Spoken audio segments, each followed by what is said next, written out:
What is the most disturbing thing you've heard said casually? I was working an overnight security job at a steel plant, surrounded by woods. I'm a woman. One night when the only people there in this huge plant was me and this old maintenance man, he came up to my desk and told me, "You're such a cheerful person. You don't see that much these days. I'd love to hog-tie you, throw you in the back of a truck, and drag you to the woods." He thought it was a compliment. I reported him. It was scary as hell, mostly because we were the only people there. He got a talking to. They didn't really take it seriously, which sucks as the HR was a woman and my supervisor was a woman, and she defended him saying it's just his sense of humor. I think he was simply told to leave me alone because I didn't see him anymore. A little bit later, he threatened to shoot people and got fired. This was the second time I'd been harassed at that job. The first time was a supervisor who asked me for private photos and got angry when I didn't send him any. He even had a harassment seminar and came back from it laughing how he shouldn't talk to me that way. He was old enough to be my dad. He at least got written up over it. It took me a while to report him because I didn't want to make waves, but when he started getting angry, I finally reported it. Story 2. I worked in medical health equipment delivery in college for a short amount of time. I was delivering some equipment from the company to an old sweet couple. Husband was wheelchair-bound with severe issues. As I was doing the assembly within earshot of them, the old man was groaning, saying he had given up and was ready to check out. His old lovely wife was sitting there rubbing his face, giving him words of encouragement. "Come on, Jim. You're the strongest man I've ever known. You'll come out of this. You're a fighter and survivor. Remember who you are. You're the man that ended 3 people and the cops didn't catch you." I pretended I didn't hear that and noped out of there. I have no idea if they were messing with me, but they did not mention it later. Dude was in the Korean War and had some crazy dry dark humor due to PTSD, but the wife? If it was some twisted joke, they got me for sure. I was the only one that delivered to them, and we were on a friendly basis. Another story is from my brother. My brother worked in a retirement home in a converted manor house. One elderly woman became infatuated with him. She talked about their wedding plans and even when the ship would leave to take them to Paris. She asked what he thought they should name their first child. When he came into work one day, she was standing in a dress at the top of the lobby staircase. She called him to carry her down the stairs, her voice thick with feeling, as my brother described it. He didn't know what to do, so he climbed the stairs and was about to take her in his arms when she laughed and said, "I don't have Alzheimer's. I just like messing with the new guys. Now get me a beer while I change out of this." True story.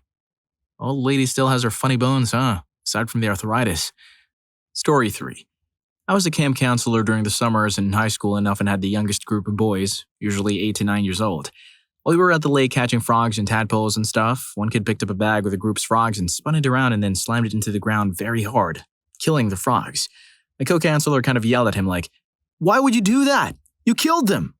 The kid responded with this weirdly sick smile, "I do these things all the time. Rats, squirrels, snakes, and dogs. I even did it to a cat once when I caught it." Everyone was kind of stunned by this.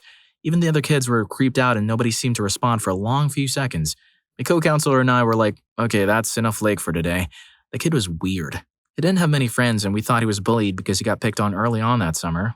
And we later found out that he messed the F out of the kid who picked on him. But it turned out the kids knew better than us that he was a complete psycho. I don't know what happened to him. He moved away so didn't come back to camp after that year, but I'm convinced he'll end up in a news headline someday. Story 4. I was in an accident once and was hospitalized. The accident left me severely disfigured. I was out of my mind on pain meds when I arrived at the hospital and told my family to call my girlfriend and let her know what happened and where I was. My mom called my girlfriend and my sister, not knowing the particulars of my life, called my ex. Neither knew the other had called and both ended up showing up. They arrived within an hour of one another while I was asleep. Since someone was there with me, it gave my family a chance to go home and take a break. So I woke up to my ex and my girlfriend talking to one another. Obviously, my girlfriend was mad my ex was there and things got heated between the two. My ex, being level-headed, suggested they step into the hall since I was half awake and I'm in no condition to deal with the drama.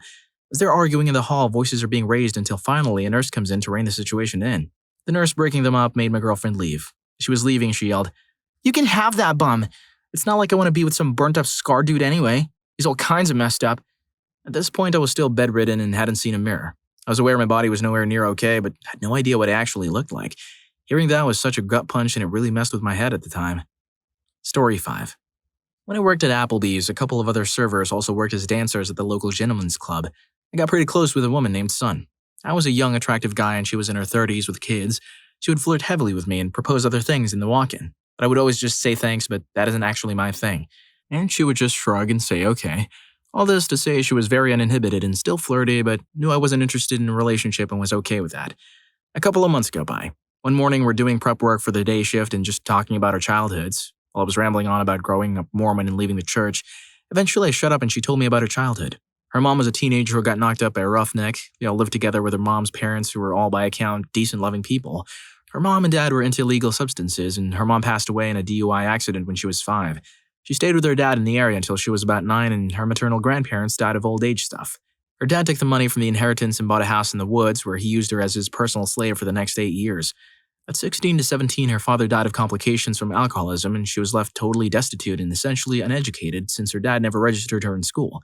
School means guidance counselors and social workers, so she moved to Florida where at least she wouldn't freeze to death and found work where she could. She said all of this to me as if she were talking about the weather or telling me a story about getting a tire changed. The most tragic story I'd ever heard was simply life as she knew it. Story 6. I'm currently working at Domino's as a delivery driver in a small backwoods town in southeast Texas. A few weeks ago I was closing and we got a call for a pretty small delivery at around 11:45 p.m. No big deal. We make the food and I leave to deliver it. This particular place was about a 15-minute drive from the store in the middle of the freaking woods down a long dirt road or driveway. GPS didn't go directly to the place, so I had a little trouble finding it, but eventually I got there and the husband of the girl who ordered came out to get the pizza. He's clearly a bit buzzed. I could smell it on him, but he seems nice enough. I apologized for being late and start handing him his food. As I finished handing him his food, I passed the receipt to him to sign, $37 and some change for the bill. And his wife yells out from the door to the trailer about 30 feet away, "Round it up to $40, babe. Give her a good tip." Now I'm thinking, oh, a $2 tip, yay. Oh well, it all adds up. But this guy just yells back at her, okay, then turns to me, smile completely gone, and says in the most flat, even tone, "She's lucky I love her, otherwise I'd freaking end her for this." Hands me the receipt, walks back to the trailer, and slams the door. I was pretty spooked, honestly, so I hurried back to the store and finished my shift.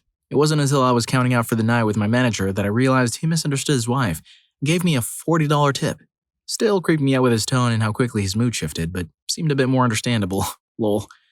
Luckily, the dude was buzzed. Who doesn't want to get extra moolah? But you know what's a better tip? Clicking that like button and subscribing to the channel. I'll give you a few seconds to do that now. Okay, now let's get back to the stories. Story 7. Not disturbing in the same way as some of these others, but I was once making tea in the kitchen of the UK public sector organization I work for. 2 women, senior managers from external organizations, charities, had come in for a meeting and happened to be hanging around in the kitchen waiting for the meeting to start. I overheard the following exchange. It's paraphrased. First woman: "I've got 2 on maternity leave and a third just told me she's pregnant yesterday." Woman 2: "Oh, I know. I just don't hire women of childbearing age anymore. It doesn't matter if they give a great interview. I make up some excuse where they're not a good fit for the job." Woman 1: "I'm going to have to start doing the same thing." I left the kitchen at that point because I had no good reason to hang around any longer, but I was absolutely shocked to hear women admit so openly that they discriminate against other women.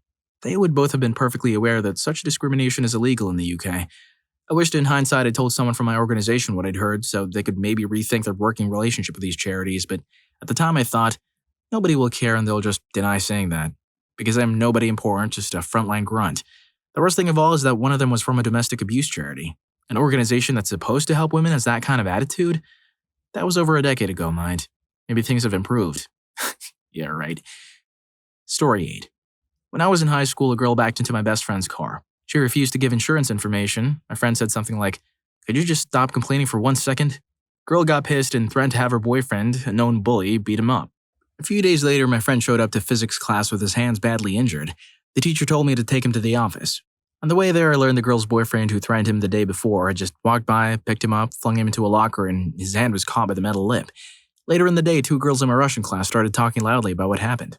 They were good friends with the bully. They were saying it was my friend's fault he'd been hurt because bully regularly beat up people who pissed him off, and then said, "Everyone knows that bully got away with ending some guy last year."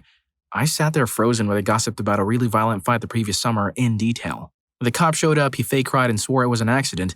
The girl said he was so smart to do that because they didn't press charges. They were making sure I heard them. He knew I'd tell my friend, and I'm guessing they thought it'd scare him out of pressing charges. I told him, and his parents found out the kid had a long record at school for beating up kids, but he'd never gotten worse than a couple ISSs. And multiple "this is your last chance" speeches. I was always allowed to return. They not only pressed charges, they threatened the school district with a lawsuit if they didn't expel him, which they finally did. I know the guy's parents tried to intimidate my friend's parents. This was a regular thing they did to scare people into not pressing charges against their little angel. We told them to right off, and made sure that little incident got in the records too. I assumed the guy's lawyer told him claiming it was an accident wasn't going to work this time because he quickly pled guilty. He got minimal punishment because he was a juvenile and it was the first time something had ever gone to court. Even after the guy was expelled and pled guilty, my friend was scared for months that the guy would come after him and do a whole lot worse to him. It was horrible what happened to my friend, but I'll always remember those girls, who were making sure I heard them, blame my friend, and praise the guy for getting away with literal murder. Story 9. I'm a criminal defense attorney. I'm in a very niche practice these days, but I practiced general defense for 15 plus years. When you do that type of work, you tend to meet people who are not at their best. They're scared, they're stressed, many of them are detoxing from a variety of substances, and some are mentally ill. I'm not talking about, for lack of a better term, garden variety mental illnesses most of us, including myself, suffer from, like depression, anxiety, and bipolar disorders. I'm mostly talking about schizophrenia that has gone untreated, in some cases for years. I met with a mentally ill client in an interview room about the size of a supply closet. I'd read in an initial arrest report and the cop said the client exhibited some unusual behavior, but nothing violent or disturbing. He was calm when we met and was actually a very pleasant young man to speak with. I finally got around to asking him about the statements that he had shown some unusual behavior at the time of arrest. He said he was seeing a guy, dressed in all black like he was going to church, with no face, telling him to run from the police. He said he didn't listen because he was pretty sure the guy wasn't there. But when he got processed and into the dorm, the bed next to him was empty and said the guy kept sitting on it at night, telling him to hurt his doormates. He said it had gotten very difficult not to hear the guy. But he really tried not to talk to him because his doormates would get upset when he talked out loud at night.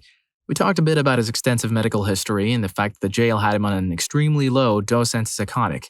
Then my client said the guy had just that day started following him around the jail. He wasn't staying in the dorm and he wasn't appearing just at night. I asked him if he saw him right now. He nodded his head, pointed over my left shoulder and said, "Yeah, he's right behind you." I still get chills thinking about that. Kinda reminds me of Dark Rufus. Hi, Rufus. Story 10. I've heard a lot of awful crap over the years, but one instance stands out in my mind. Many years ago, when I was in my late teens, I dated a guy whose brother was married to this woman I wasn't a fan of. She had these two little girls from a different marriage. At this time, they were like 8 and 5. I'd long suspected they had been suffering from some form of cruelty because of the way they acted. I won't go into specifics out of respect to their privacy, but their littlest was mean. One telltale sign was that she was very aggressive towards some animals. For example, trigger warning, I had heard from some of my ex's relatives that one time she had been given baby chicks or ducks that she ended up shoving into a Pringles can, which resulted in killing some of them. She was constantly trying to hurt any animal they owned. So one day while we were visiting, I saw her being nasty to a little dog, I think, or a cat, and I pulled her aside and said something like, "Hey, we need to be nice to animals. They're little and what you're doing could hurt them." She looked me right in the eye and casually said, "You'll just keep being mean to them after you leave." The way she said it, and for how old she was, really made me sick. I'd never heard such pure cruelty come from such a little human. I made up some lie and responded with something like, "Even when I'm gone, I know when you're being mean, so it doesn't matter if I'm here or not. I'll know and you'll be in big trouble," which seemed to give her pause. I doubt my empty threats did much, but she stopped being mean for that moment and tried to be nice. I have no idea how she turned out, but that line will always stick with me. Story 11.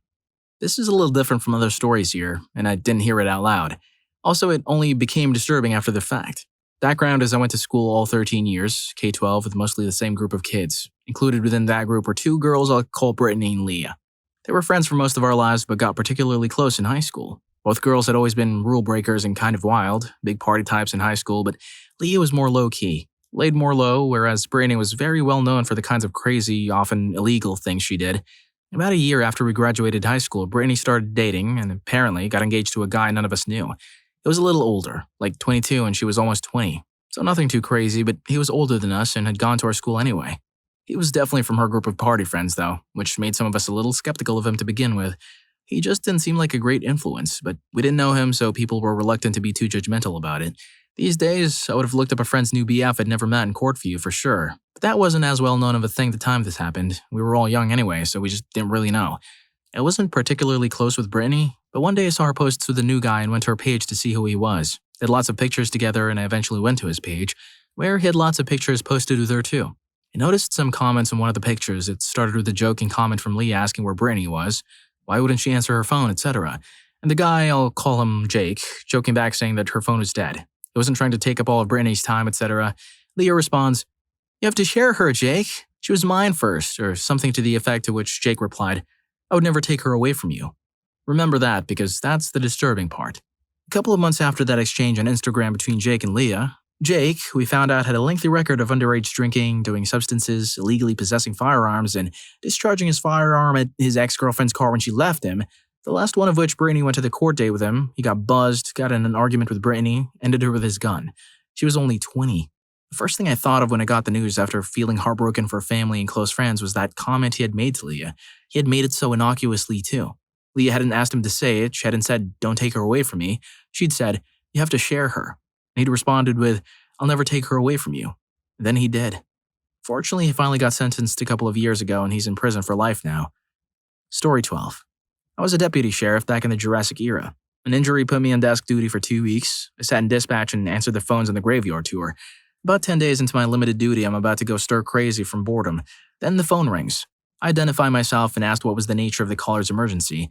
A very somber voice said, "No emergency. I can hold if you need me to." It was very direct, sort of matter-of-fact in his demeanor. I asked him what he needed. He very carefully gave me his full name, and before I asked, he told me his complete home address. I asked for his callback number, and he said, "That won't be needed. I just wanted to let you know where to find my remains. I have a shotgun here, and I'm going to end myself." I said, "Do you want to talk a minute?" "No, deputy. I've made up my mind." The very sound of his voice gave me a chill, and I knew he meant every word. "Well then, thanks for calling and letting me know." "You're very welcome, deputy. I'm glad it was you that answered my call." There was a pause, and I said, "Damn. I would have liked to have gone to Blam." The blast startled me so bad I nearly hit the ceiling. Sat there trying to catch my breath as I reached over to the console and disconnected the call. The dispatcher asked if I was going to try to call back just in case. "No, that won't be needed." I got up and walked into the hallway as the sergeant approached and told me patrol deputies were almost at his front door when they heard a gun go off. "I know, Sarge. You guys tried." I started walking towards the parking lot door. "You gave it your best shot, Richard. There's nothing more that you could do." The sergeant yelled at my back. I went out and pulled a marked patrol car out into the damp night air, activated the overhead lights, and drove as quickly as I could to the address the caller had given me. I felt that I had somehow failed him. I guess we all did in some way. Society in general, that is. I made sure Robert Elliott was treated with dignity and respect throughout the rest of the night. The story doesn't end there. In fact, it is just the beginning. At least you gave him comfort in his last moments. Man, that was a wild one. I hope you enjoyed the video. And if you made it this far, I'm sure you'll also enjoy. What's the worst effing feeling ever? Story 2 will make you sob like a little girl. See you in that video.